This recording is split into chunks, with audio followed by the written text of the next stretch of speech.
नोटाबंदीच्या काळातील 24 दिवसांच्या टोलमुक्तीची 124 कोटींची नुकसान भरपाई टोल कंपन्यांना देण्यास विरोधकांनी आक्षेप घेतलाय।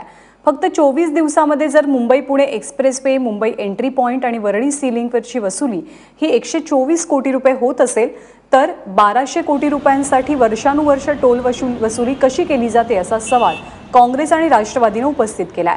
भरपाईची भली मोठी रक्कम पाहता टोल वसुलीमध्ये मोठा घोटाळा आहे आणि त्याची चौकशी करावी अशी मागणी आता विरोधकांनी केली आहे। विशेष म्हणजे टोलच्या झोलमुळेच आघाडीचं सरकार अडचणीत आलं होतं आणि फडणवीसांनी निवडणुकीच्या आधी संपूर्ण टोलमुक्तीचं आश्वासन जनतेला दिलं होतं।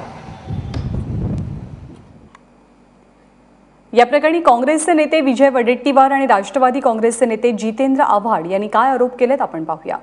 24 दिवसाच्या पोटी जर सरकार 125 कोटी रुपये त्यांना परतावा देत असेल किंवा ते टोलचा परत देत असेल, याचा अर्थ 24 दिवसामध्ये 125 कोटी किंवा 24 कोटी राज्य सरकारच्या तिजोरीतून जात असतील, म्हणजे वर्षभराचं जर आम्हाला गणित काढला तर साधारणतः 1200-1400 कोटी रुपये एका वर्षामध्ये वसूल व्हायला पाहिजेत।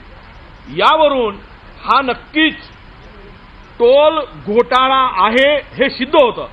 1000 कोटीच्या परताव्यासाठी आपण 5-5 वर्ष 10-10 वर्ष लावतो आणि मात्र 24 दिवसामध्ये 125 कोटी रुपये देतो। याचाच अर्थ असा आहे यामध्ये घोटाळा झालेला आहे आणि याची सर्वकष चौकशी होण्याची आवश्यकता आहे। असं एकीकडे म्हणायचं शेतकऱ्यांना द्यायला पैसे नाहीत आणि दुसरीकडे नोटाबंदीच्या काळात 24 दिवसामध्ये 125 कोटी रुपयांचं त्यांचं नुकसान झालंय म्हणून त्यांना 125 कोटी रुपये द्यायचे। खरं तर आश्चर्यकारक आहे सगळं। आणि जर 24 दिवसात 125 कोटी रुपये जमा होऊ शकतात तर 240 दिवसामध्ये 1000 कोटी जमा होऊ शकतात।